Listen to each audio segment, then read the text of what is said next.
Hello, ladies. So we go class five. Um, so last week I was confused. The sequencing. Are we on 3? Are we on 4? Are we on 5? I'm in the right order. I am totally in the right order. I'm where we're supposed to be, class 5.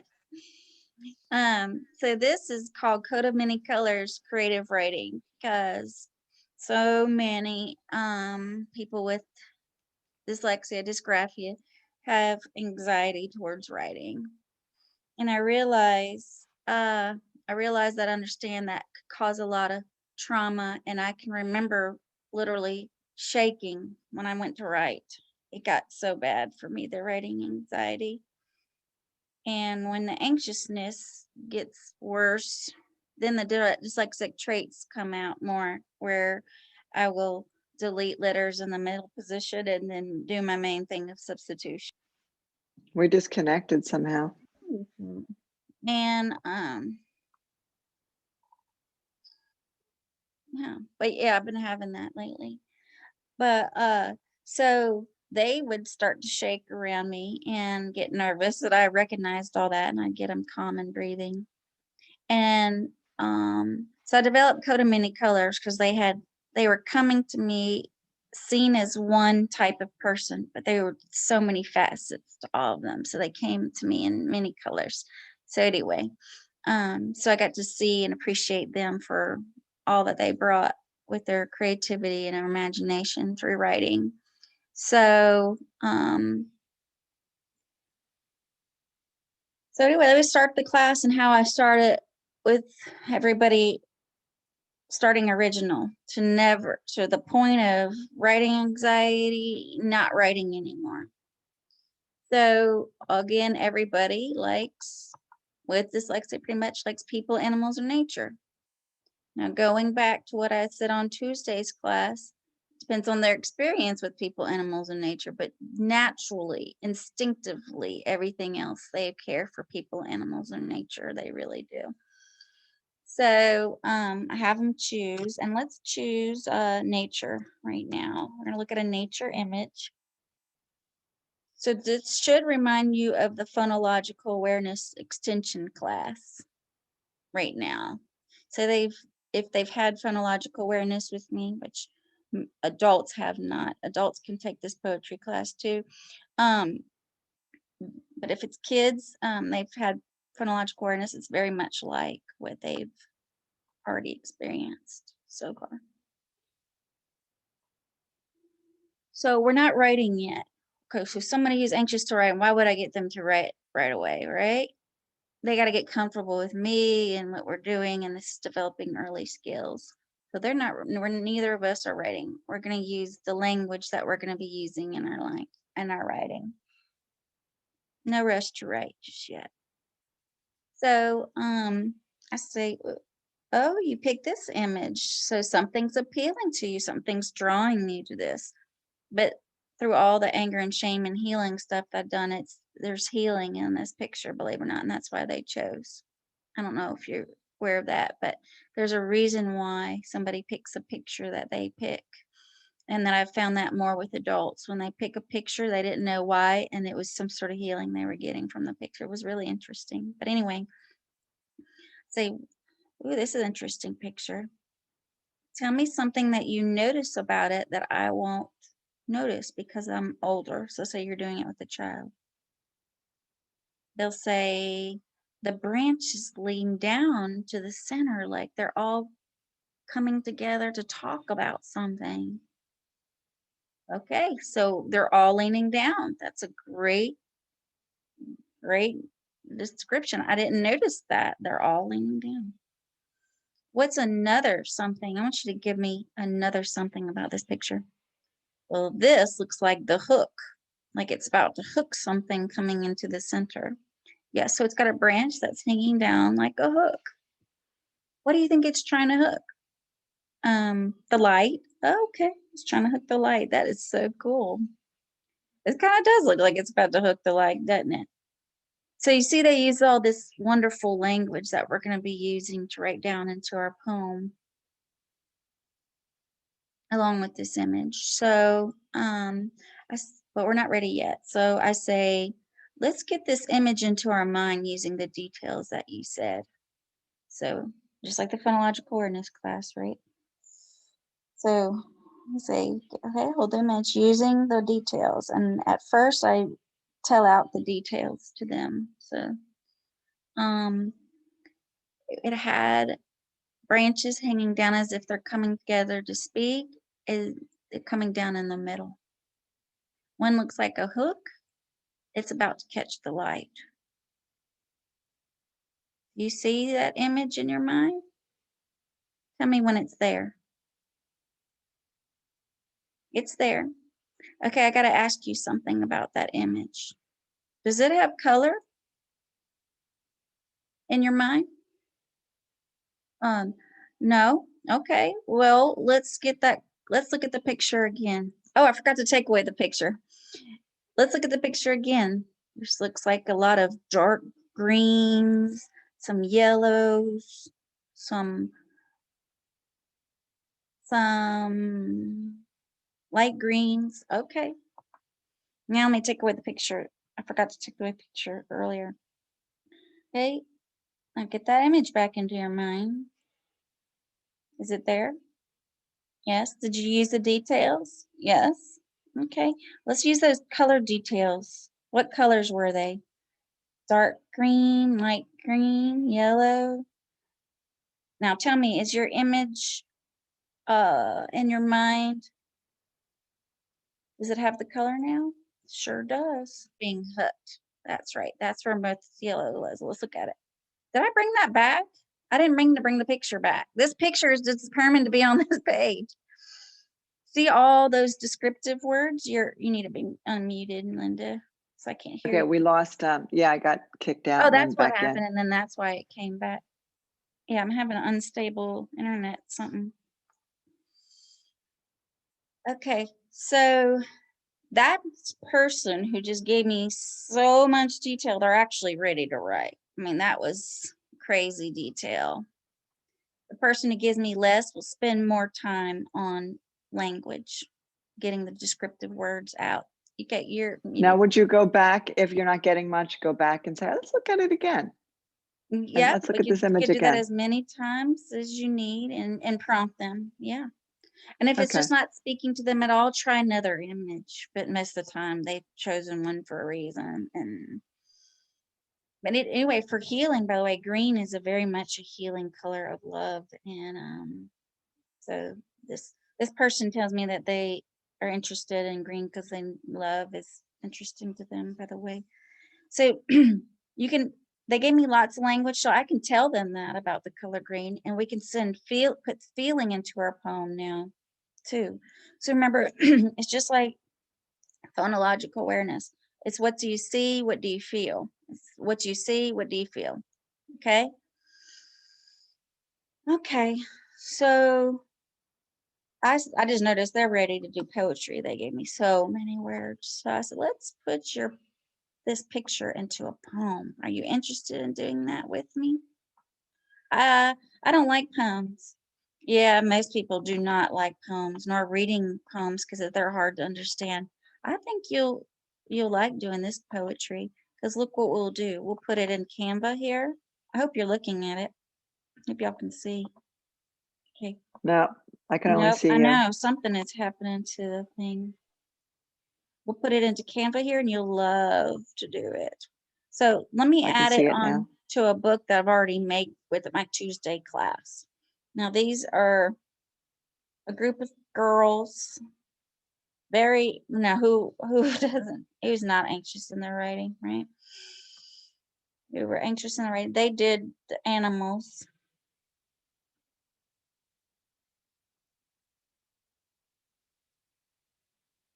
They're doing the animals mostly. All three of the girls love animals. That one chose nature that day.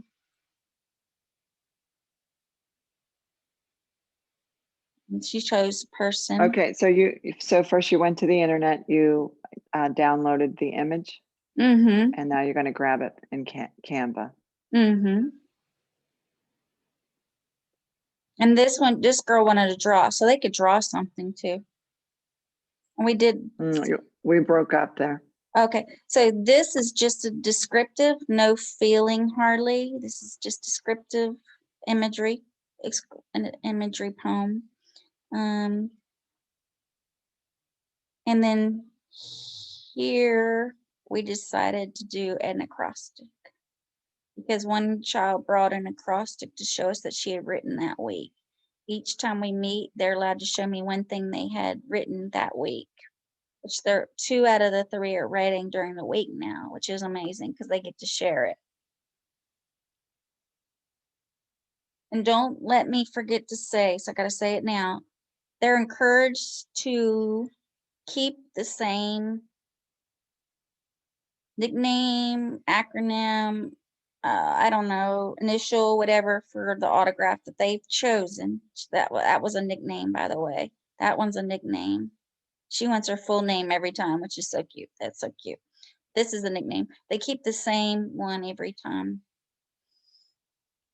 And that they get sent their poem when they're done and they put it into a journal. So it's got to be handwritten too. So since I'm dictating here from their poem, they have to put it and transfer it into their poetry journal at home. So I'm asking the parents. So in order to start the class, they have to have a physical journal with a paper and pencil. Yeah. Sure do. And so it's just a blank page. Yeah. Blank page. To rewrite their poem into, because I've sent it to them. I sent it to them.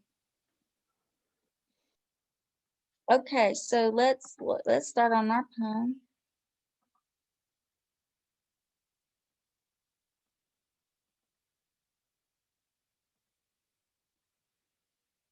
Notice sometimes they allow you to put it in the background. Oh, perfect. That's perfect that we could write over it and put it in. Sometimes you could just format it to where, I mean, any way you want to format it, really. You notice sometimes I go under the pictures, some to the right, to the left. I asked them how they want it. I asked them which font they want. Okay, so they're looking at this with you and they're like, I don't think I could do this. No, let's do it. You had some awesome words that you used to describe this picture to me. Let's just close our eyes again and look back at those details that we said, okay? Okay. So we had said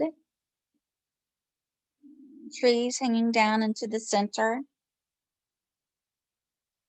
and in the middle, a hook that's reaching for the light. I'm not saying that we just formulated a poem that's free verse with them right then and there, but we did. Now let me tell you, oh my gosh, Google free verse poem. It's the only way to start writing with somebody who has writing anxiety, because the key word is free.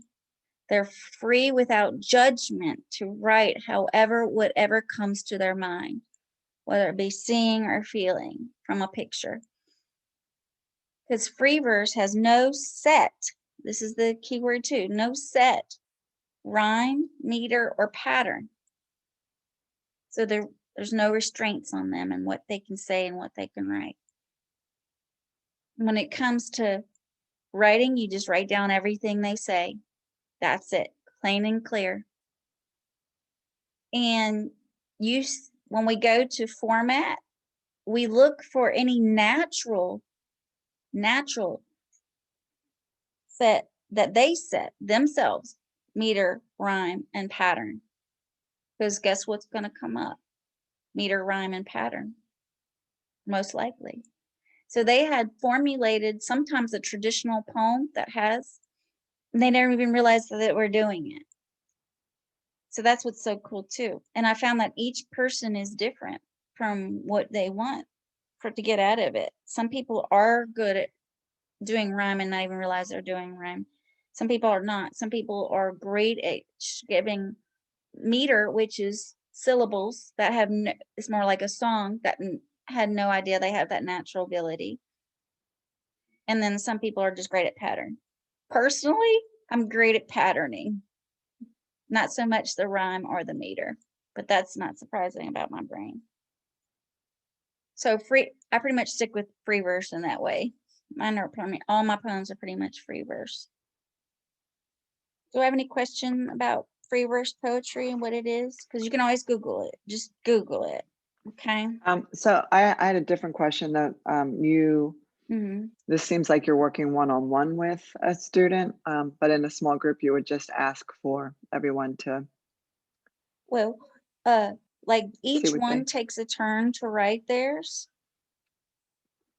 Each person's Oh, so taking a you're turn to write doing theirs it in front of each together, other. together. Yeah. On each individual, or you could do a poem together in a group, or you could do it Mhm. individually. You can do it anyway, really. But But I'm just thinking, this group, like in a writing class, in so, class, yeah, this group is and I so have a small talented. They're group. doing it all in front of each other, each taking a turn, and they're waiting each other's turn, and they actually give feedback to each other as they're writing when they tell that somebody's stuck on something on their poem. That's just this group because they're naturally talented. This group's naturally talented. So they're all giving feedback into her as she's writing. Then it's their turn. So then they're picking the picture and writing right in front of each other. And they're waiting for their turn. But they're all into it. They don't lose interest. They're just waiting for their turn. Does that answer your question? But you can do it any way you want. You can work on Yes. one together. Okay. So again, we had said a whole bunch of wonderful words. So I tell them, did you get the image in your mind again? And they said, yes. Tell me the words that we said. I'll write them down for us. So the child speaks. They say, trees leaning down in the center.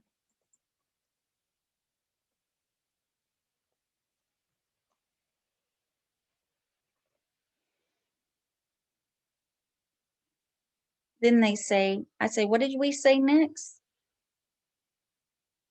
Coming to speak to one another.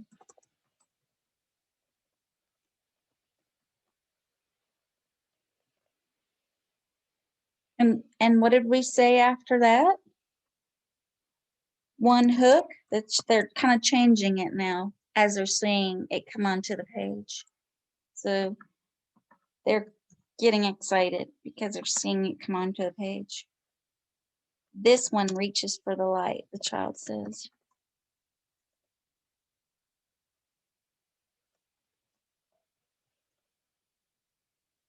Now, I just happened to say, you said you couldn't write a poem. I knew you could do it. Let me read it back so you can see and hear what you've written. You ready for me? Sure. Trees leaning down into the center, coming to speak to one another. One hook. This one reaches for the light. So you said you couldn't write a poem.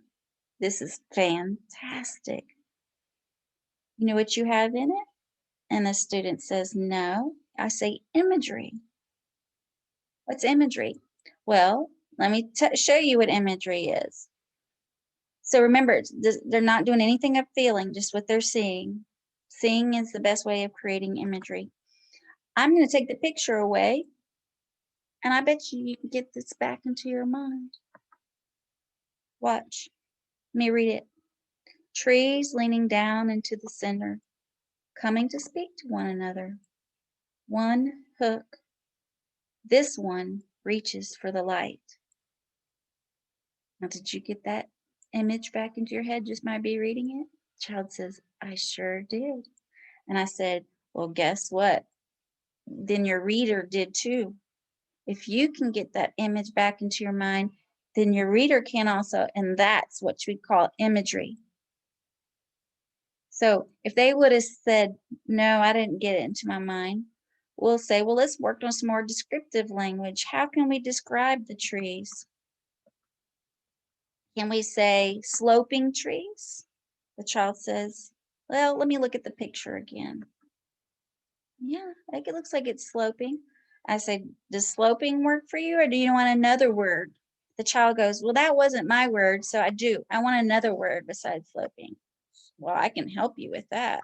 Let's get the dictionary. We'll look up synonyms for sloping. The child says, what's synonyms? Oh, we'll be doing a lot of using a lot of synonyms. It starts with a S and it means same. Two words that mean the same, but they sound different. So one word might be more entertaining for you. Let's see which word might be more entertaining for you than sloping. I think I spelled slopping, didn't I? He'll correct it for me. I've got slow internet today.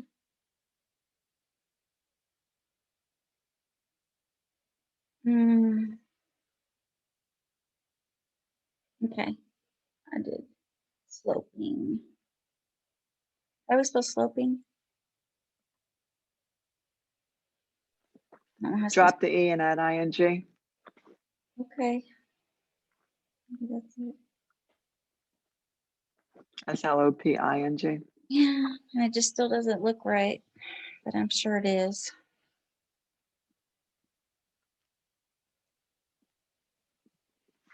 Because if it double P would be slopping, right? Yeah, I think so. Yeah. And so when I misspell in front of the kids, I say, yep, I misspelled it. I'm 46 and I still have to get this Merriam Dictionary to fix it for me because it gives suggestions. It's running really slow. My internet is. Hold on, let me close some things down. Okay, here. Yep. Here we go. Nope. Not it. Or it's not slow. Oh.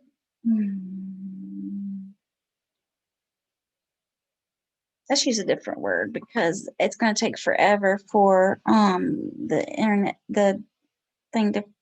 So, Miss Linda, I need your help. Other than sloping, what other word can we use here that we don't have to look up in the dictionary? Get a Oh, synonym okay. for, because it's A not going synonym for sloping, drooping. to. Ooh, that's a good. Drooping. But let's get a. Slanting down. Ooh, slanting, slanted. Let's see if slanted trees sounds good. Slanted trees, leaning down, and in the center, coming to speak to one another. One hook. This one reaches for the light. Okay, now, did you get that image in their head? And they said, yeah, I got that image back for sure when we added that slanted. So good. That's probably that one descriptive word that we needed. So now we got to do formatting on this poem because right now it seems to be all over the place. And I want to show you a few things that you like. Because I can tell you right now, my most favorite part of writing poetry, it's the language. Yeah, I enjoy the language because poetry can be entertaining to me and a little mysterious. But formatting is my absolute most fun I have when I do poetry. So I will model for you formatting on this poem, but I'll model formatting for a while and then you'll get to take over and format. So let me show you a few things that I want you to see about the poem that we wrote to do with formatting. There's some fill words here. Those are just extra words that are 2 to 3 letters that we really don't need in poetry. Like that's something that you would do, that you have to have when you do short stories, but not so much in poetry. Do you mind if we get rid of those fill words? They say, sure. And a lot of times when I do them, I end up putting at the very end an ellipse. That's the 3 lines. So it's telling your reader, we're going to pause because something big's about to happen. So now I notice, look, we have capital, capital, capital, lowercase. Is there a reason why we're going to keep that one lowercase? Yeah, because I want to emphasize that they're leaning down, and that's how I want to do it. Well, yeah, let's leave it lowercase. But we're gonna have to format the rest of the poem that way. We said, okay. So we're gonna go 1, 2, 3, lowercase, dot, dot, dot. Let's keep center in the center, don't we? Won't we? Because that's the one we're emphasizing. Yeah, let's leave it there. Can we make it bigger? Let's see. Give more emphasis? Yeah, that looks cool. So it's even more different than the top one. Now here's some fill words.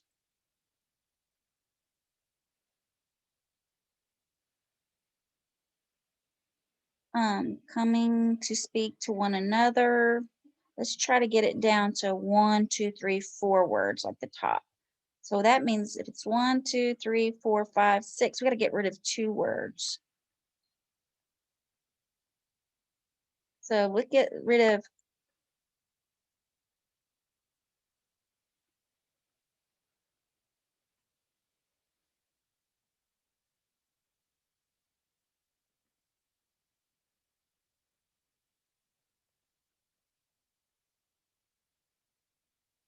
let's get rid of 2. We have 4 now. Let's see if it makes sense though. Gotta have it to make sense. Let me also make it look like the one above real quick by capitalizing and then the vast one lowercase. Coming here to speak, coming here speak another. How about coming here to speak what? Coming here to speak, coming here to speak, coming here to speak. There we go. We could do that. It's 4 words. Yeah, we'll lowercase that one.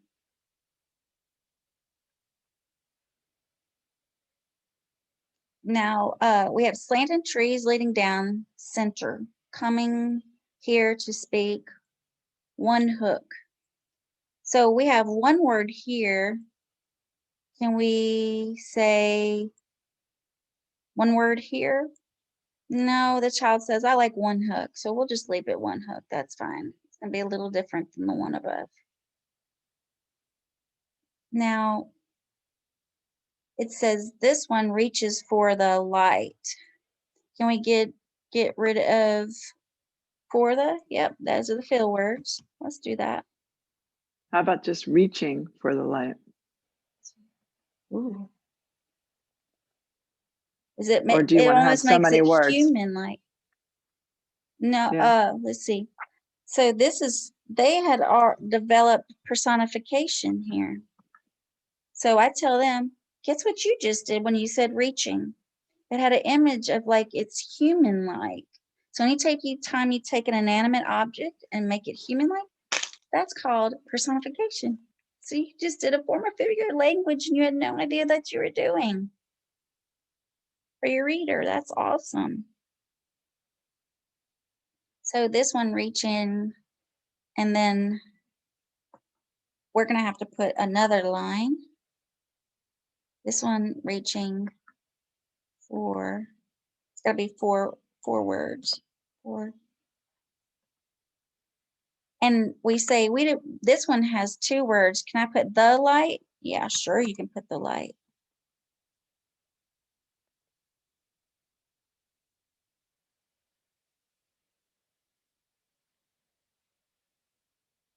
So we have 1, 2, 3, 4 words, just rechecking. 1 in the center, meaning pay attention to the center. Come here to speak. And then it gives emphasis on 2 words, 1 hook. And this one, again, talking back with that one, is reaching for the light. So it's all formatted. Now we have a set pattern. So you set a pattern here and you did it yourself without even having to think about what you were doing. So you're just a natural poet. Now, does it have rhyme? Do we have any that rhyme? No, but we can if we want. Let's not do it today, though, right? It doesn't have to have rhyme. Poems don't have to have rhyme, especially free verse. Now, does it have a set meter? Let's see, do we have certain syllables on each one? Down, speak, 4. Oh my goodness, they all end in one syllable. And look what you did. You did small for those, so it gives emphasis on those to your reader. So you're emphasizing that last syllable. So you had done meter without even thinking about it. So you did 2 out of the 3, except the rhyme that we didn't have to have. So you're just a natural poet. So let's go ahead and give you your own official autograph for your amazing poem. What do you want it to be? This one?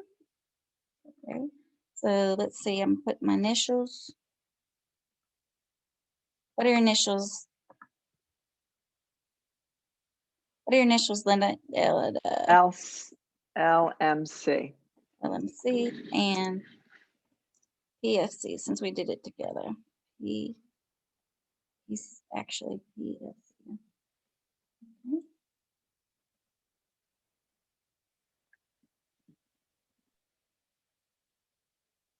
I always like mine in red for some reason, just like Bob Ross does on his paintings. It's not going to change. Okay.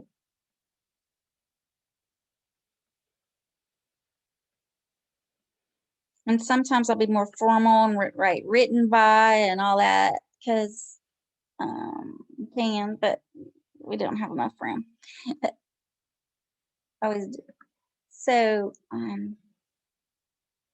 so do you like this to be black? Does black work for you, or do you want to try a different color? Yeah, I think white would be nice. Yeah, let's try some white. So we're still formatting by looking at the type of font we want, the type of colors. Do you like that? You can see it better though, can't you?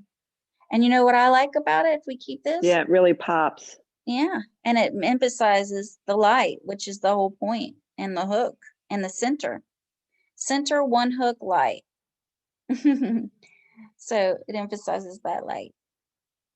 Now, is there anything you want to change about your wording or formatting or anything? It's your poem. I would like, well, no, actually, I was going to say that I wanted it to go up, but then you wouldn't be able to see the hook as well and it grabbing the light. So I like where it's located Okay. after all. And if you And I don't, especially look, I like, can go this way with it and bring it over and down. So it gives more emphasis on that and less on the what we're writing. See if you like that. I kind of like that. I like that too. Me too. And I love the way our signatures are like on a slant there, our initials. I think that's really neat. I liked it the other way, just a little slant. There we go. Yeah. So, so then then they can realize that what their words that they say matter, and then they have to learn to take compliments. So I tell them I used to not accept compliments because I didn't believe them from people, but now I do. So you're going to need to learn to accept compliments too. So I'm going to compliment you on your poem that you write. And then I want you to compliment yourself on your poem.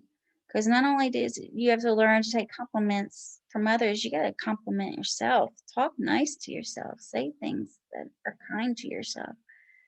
So we do that, and in the group we do it for each other. We say one thing we like about each other's. So what do you like? I'll tell you what I like about your poem, and then you tell me one thing you like about our poem. I think I like most about it is, well, I'm gonna have to say the formatting, because I had fun not having to write formally or traditionally. I like that I got to play around with capitals and lower cases and where things are placed and using the dots however I wanted to have the reader think. So I like the formatting. That was the funnest part for me. What do you like about your our poem? Well, I You already really, say? I think you already said. yeah, well, yeah, I mean, I only said I like the initials at, Oh, yeah, and where it was located. But I do want to go back to my initial experience with this, and that was I really appreciated and enjoyed having the opportunity to really slowly think and not feel rushed and come up with the language, because that's what set me up for success. So I really mhm, liked being able mhm, to talk and not feel again rushed, and to mhm. really come up with the language, and then I felt comfortable and ready to go, and I think that's what set me up for Def the final product, which was is awesome. I love it. That's the biggest way to help shut down is to get them to verbalize first. So let me show you something. We forget that I do add writing to kids that have hard time with reading, right? It's just not their thing as much as writing. So that I do books with them on, hold on, I forget the name of it myself. Do books with them on, so only have a few, only have two actually that need to do book writing. All the rest are on reading. And there it is. That's why I get confused with it. It's Right Reader. So you only have two. Well, three. I have three. I have three. Let me show you something. And those Oh, type of children are the ones that what? well, I'll tell you. So remember, writing develops first, then reading. Maria Montessori is correct about that. She's absolutely correct about that. Where I saw the other day, actually dancing comes before all of it. But anyway, that's an interesting thought. It's a form of communication that comes before even writing. But anyway, um, so writing does become before reading. I've seen more kids than not identify themselves more as readers, and they're more successful at reading. So the writing does not go along with the reading at first until they're reading fluently and they're all good, then you can start to transition them in the ring. That's most kids. That's well, it's obviously it's about, if I have like 50 something kids now, it's only three that are writing in the book. So that shows right there most of them are readers. Only three of them, the reading is just not clicking, not interested, that I have to do the writing. So I get to them to read better through their writing. That's it. That's it. It's only three. So what I was gonna say was, this person, um, he Real gets quick, stuck a right lot reader. and shut Do down. they you sign in through Google, right reader? Maybe, I don't know. Okay. It's been a while since I've had to sign in because it just stays open. But so even with his writing, he gets stuck. There's reasons for that, by the way. I'm not gonna mention them here. So even with the writing, he still gets stuck, even though it's his preferred way of learning to read. Um, but he'll say, I have nothing to say, I have nothing to do on my book. I'll say it out loud to me first, then write. He's writing this himself in his own words. He has to say it out loud to me first. So that's what reminded me is we said it out loud to keep your calm and get the words flowing. So that happens a lot. When you have, I don't know if you have any ESL students, like a lot of times I'm very concerned about making them feel ashamed about the way they say something, but a lot of times I say, um, what's in English, we say it this way Mhm, because they get confused with the language, mhm. and they don't even know that it doesn't sound right. So I need to model. This Mhm. is the way we say it. Because sometimes I would say, what sounds better, this or that? Well, they don't know because they're saying it that way. So it's hard for them to know I the don't have difference. I just, ESL, but I have specific language impairments, and one of the main ones is using pronouns incorrectly, and you wonder if it's environmental and or specific language impairment. But regardless, so they'll say, "I is hungry." I'm just making that up. They wouldn't say that extreme, but yeah, they might. So I don't say something like you said. I just repeat what they say. We are hungry, or you are hungry, whatever. I forgot what I had said the first time. right. I just ask it back to them in the correct form. Okay. So I don't say, because you have a specific language impairment, we say it this, I just kind of I just repeat it back, but in the correct form. And they get it. And I say it kind of like Yeah, kind that's of in parental. emphasized, Yeah, that was kind of always the emphasized. parental. Yeah. I'm sorry. What am I trying to say? As parents, when you're trying Yes. to model language, you just say it back. Yes. Me want a cookie. Oh, you want a You want to cook cookie. and you emphasize it Susie back. wants a cookie. Yeah. Yep, yep, yep. So I say we got off subject on thinking about some things, but it's Yeah. actually not even complete yet. Let me show you what it looks like in its completed manner.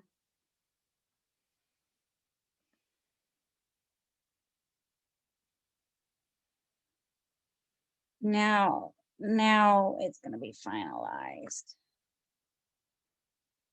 Do you like the way that looks? So it actually needs to be cropped a little bit, but so to them, not looking at it here in the book, but on something like that is just more exciting, and I don't know why.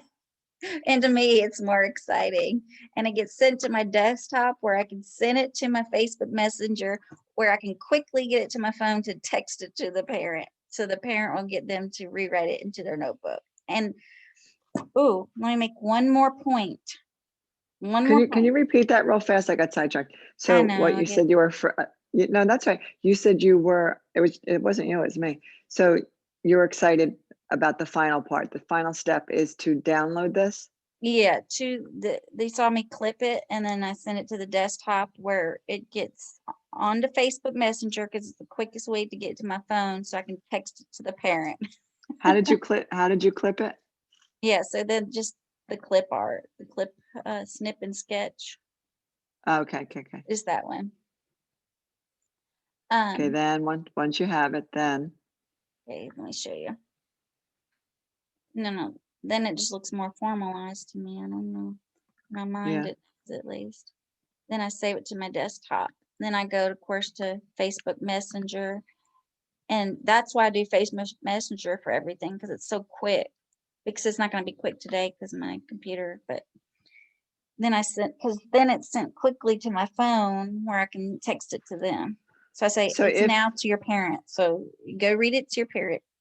Let me so if and this is a rewrite it. class that you're on, obviously you let the parent know, listen, I need you to go to the dollar store or wherever and grab a blank Right. poetry.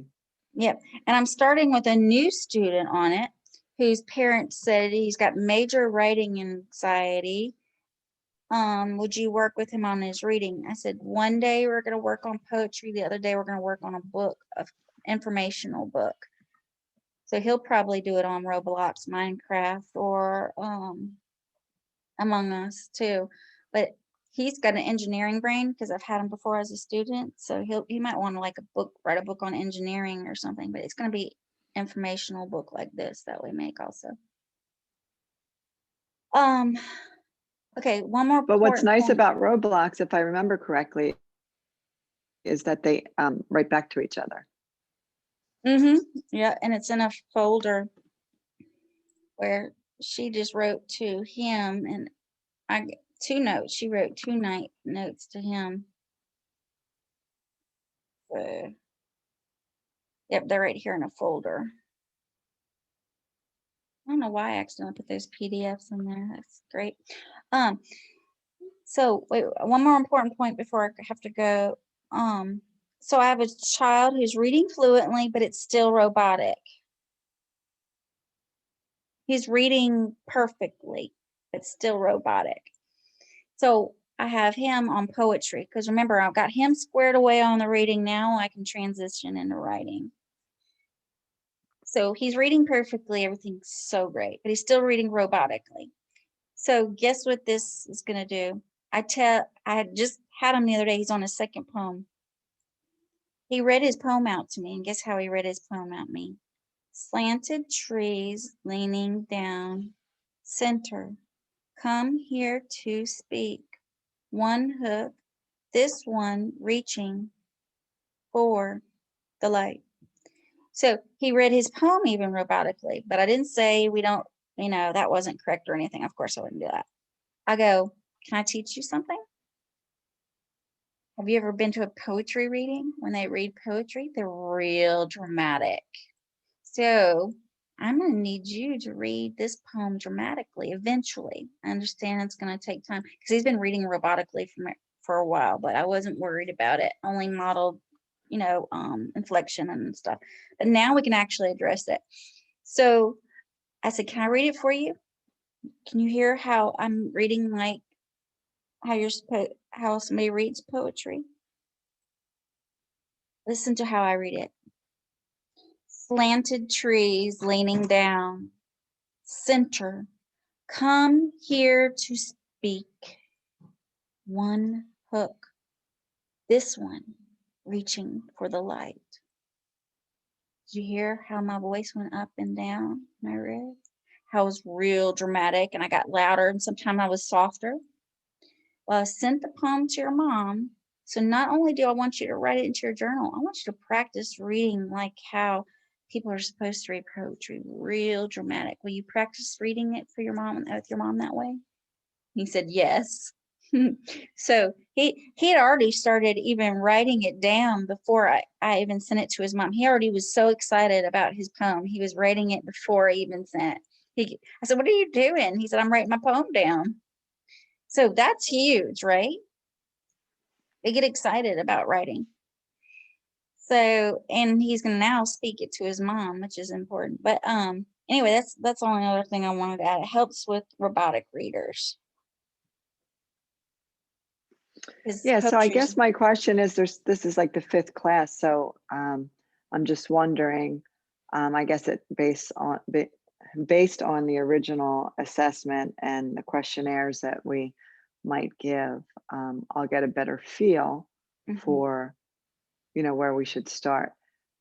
Yeah, But I this must just seems like a start. wonderful way to connect with the child Yeah. as So well, phonological to develop awareness. relationships. Yeah. If you didn't want to start with reading specialists ready to help in those first sounds, let's say there's so much anxiety to it, even making the sounds as a trigger to them. Like they've had a bad experience with a tutor that had them make the sounds constantly every day with no fun or some kind of problem. Because of course, ideally you would start with class 1, right? Let's Hmm. say you don't want to go to the extension class. Phonological awareness is fun. Remember that one? They looked at the picture, they talked about it with you. We did rhyming with it, alliteration. Oh, you don't have to go look back. It was the first one I did. It's the video. Hmm. Do phonological awareness is fun because the chances of them being a writer are slim. So I would not choose Code of Many Colors first to connect if you can't do reading specialist ready to help. So here's Okay. ideal. Reading specialist ready to help, class 1.